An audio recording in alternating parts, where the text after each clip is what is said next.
Oh, that's gorgeous. That's gorgeous. I mean, I can't listen to the sound because Discord hates it, but in theory, I know it's utterly wonderful, so that's nice. It's beautiful. Lewis, would you like to tell us the first piece of bullshit, please? I would. Dan, guess who's back? Who? He's back again. Who? Shady's back. Tell a friend. Russell T Davies is back from the ether. He did Doctor Who, and then he was like, "All right, that's enough for now. Yep. David Tennant's going, so am I." Yep. And then he busted down the doors with what was it? Years and Years, critically lauded, absolutely stupendous. Yep. It's a Sin, critically lauded, absolutely stupendous. And now he's coming back to Doctor Who. He's doing some more Doctor Who. Don't know if you know this, Dan, but I quite like Doctor Who. I also know that I like Doctor Who as well. What? Yeah, I mean we should probably talk about that at some point. We should maybe make several series of a podcast in which we talk at great length about Doctor Who. Maybe. Yeah, I am so excited. I cannot even begin to tell you how excited I am. Because if anyone knows me, knows that I love political shit in the media that I watch. And he does. This is true. Russell T Davies he's getting quite political with the content. Not that he didn't have that before. I mean, there were definitely themes in it of Doctor Who, and it was subtle, and you could definitely sort of appreciate that side of it. But yeah, look, years and years, It's a Sin, just very sort of issue based, and I love that shit. I used to hate it, but now I love it. So there you go. I enjoy Russell T Davies's writing. I enjoy a lot of his work. I'm sure it'll be good. It will. It's strange because I've sort of gone past the point of caring now in a strange way, because we've spent so much time going, but it doesn't matter who the showrunner is, it doesn't matter who the new Doctor is, or it doesn't matter who this is, it doesn't matter who that is, because the writing's terrible. So now I know the writing's going to be good. I'm like, well, when do I start caring who the next Doctor is? When do I start caring about all these other things? In a way, it's a bit of a shame on two fronts, because first of all, this is going to massively overshadow Jodie Whittaker's final season. It certainly is. Which is an utter tragedy, because she is a stupendous actor, and I really do enjoy watching her perform. She very much is, And I think I'm going to really enjoy this next series, regardless of what happens in the rest of in the series afterwards that Russell T Davies is doing. Yeah. And in the series where I drop my pen on my desk, apparently. But yeah, it's also, I can't remember why else it's a shame. It's a shame for some reason. Well, I mean... Oh yes, that's it. It's a shame because I don't know... I would have liked to have seen Jodie Whittaker perform something that Russell T Davies has written. Yes. I would have quite liked to have watched that and to have seen what the kind of thing that he would write for her and stuff like that. I'm interested to see who the next Doctor's going to be. I'm interested to see what Russell T Davies is going to do. In a way, I'm looking forward to Doctor Who having not an overarching plot, but an overarching theme. Yeah. That's something that I think we lost when we left the RTD era. And we sort of went from having overarching themes that the Doctor is such and such or whatever, and then we went to the silence, they're there. Yeah. Oh, the Doctor's gonna die. Oh, this. Oh, this, and it's okay. Yeah, great, I guess. Yeah. But I'm looking forward to going back to having sort of more standalone type stuff in a way. Yeah, definitely. I mean, they essentially went from the Doctor sort of dealing with trauma to the Doctor being the most important man in the universe at any given point. Yeah. Which is a bit shit. Yeah, a little bit. What I am worried about is that it's shit. Yes, I am slightly concerned that it could be shit. Because which is always a concern, really. If you've been given some ice cream every day for 2 years, right. And the ice cream tastes of feet and soggy watermelon, then you're not gonna be like, oh, isn't all watermelon soggy? Fine, dry, bone dry watermelon. And if watermelon looks like cotton wool. Yep. Yeah, and if you're expecting that and you suddenly hear about the ice cream van changing hands, like you're probably still gonna be like, wow, it's probably not gonna be that great. But you've got hope. You've got hope. So that's my analogy for that. So you're saying you have hope, but you don't have much serious belief that it will improve or get worse. It might just be the same. Yeah, it's a sort of infusion of hope and despair. of hope and despair. Yeah. Wow, what an infusion! It's like going into a cocktail bar and ordering a cocktail with an infusion of hope and despair, please. I'd like a martini with some hope and despair, please. Absolutely. To To be fair, I think that's probably what a martini tastes like. Probably. I mean, I've never had one, so I wouldn't know. It does give off vibes that the BBC doesn't have confidence in Doctor Who. It does a little bit, yeah. I mean, it's like sort of, yeah, we've given it to 2 other people. They've fucked it up. Russell, get back here. Get in there. They have faith in Russell T Davies, but no one else. Yeah, which is...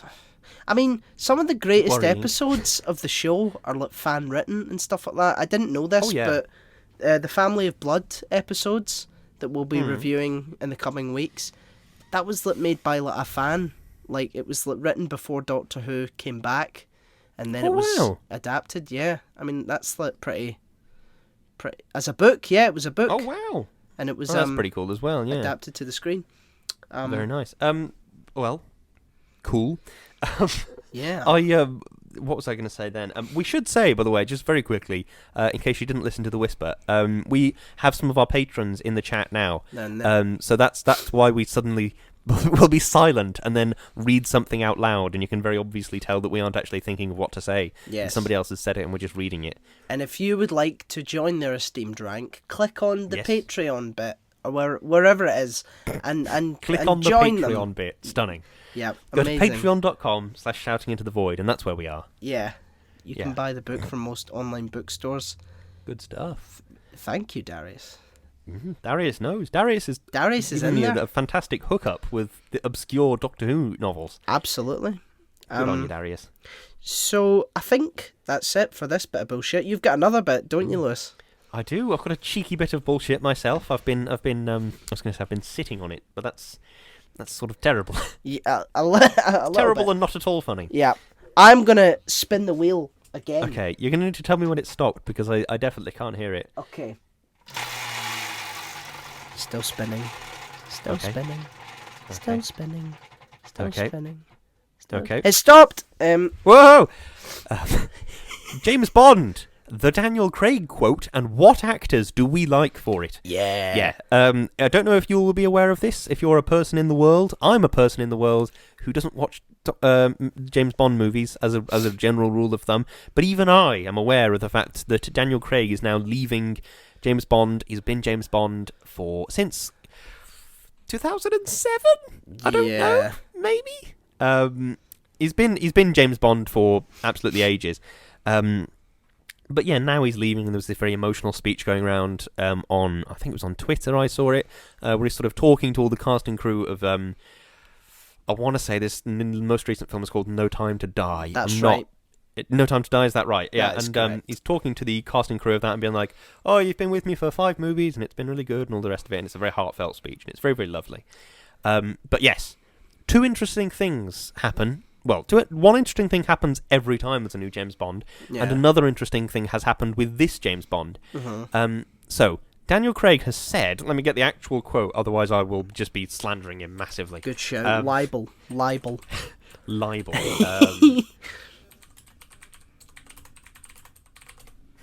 Let's cut this bit out. Here we go. The actor says instead, Daniel Craig says, the role should not be given to a woman, James Bond this is. There should simply be better parts for women and actors of colour. What do we think about that? That's an interesting quote. I agree and I disagree. Okay, so go on. I think the role of 007 should be given to anyone that wants it, but the role of like James Bond should be a male role, and I think that he is absolutely correct that there should definitely be better parts for women and people of colour. Like, there is absolutely no doubt about that. I just think sort of... I mean, it's not entirely my place to say so, because like, I'm male, so I couldn't really understand. But like, if looking at it from the perspective, if I was a woman, I don't know if I would really want like to sort of do an already established character, but with like female characteristics, if you get me. I would be like, no, I'm just going to make my own thing, and it's going to be so much better, you know. But also, I recognise that people that say that also say that in like a sort of sly, sexist way, so because they just don't want women in their spaces. So I just want to like put that out there. But I think it's a mixture of both for me. I'm not entirely sure if it's principally if it's done well. I don't really care, you know.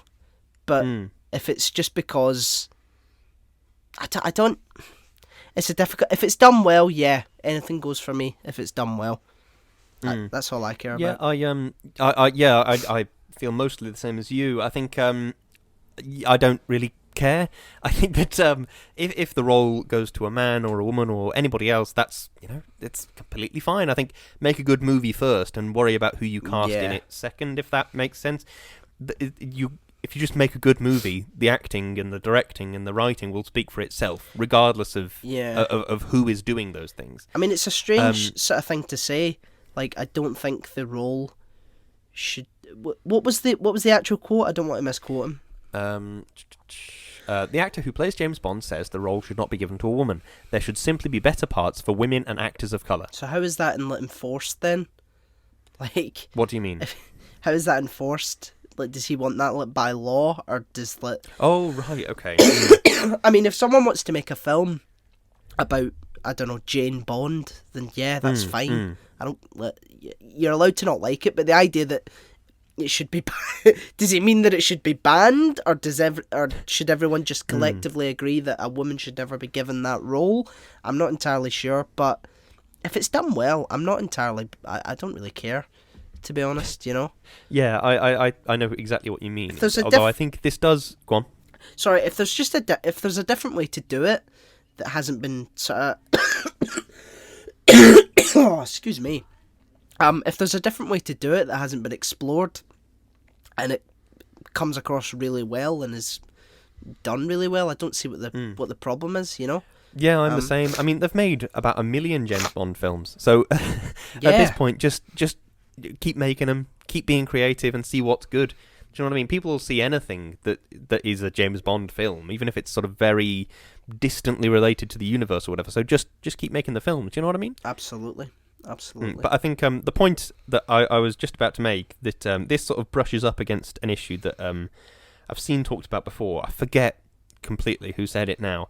But it's one of the great pet peeves of my life is when people talk about sort of a strong female character, but then what they mean is a character that was written for a man, but then they just changed the name and changed the gender. That's sort of annoying, because it doesn't...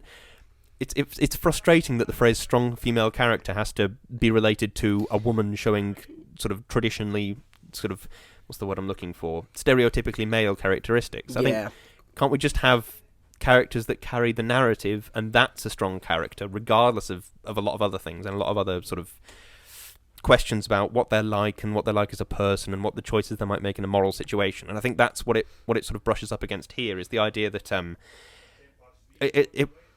that's why I understand what Daniel Craig says a bit more, is there should just be better roles for everybody. Yeah. Because there are so many stories to be told out there. Why not just tell them all?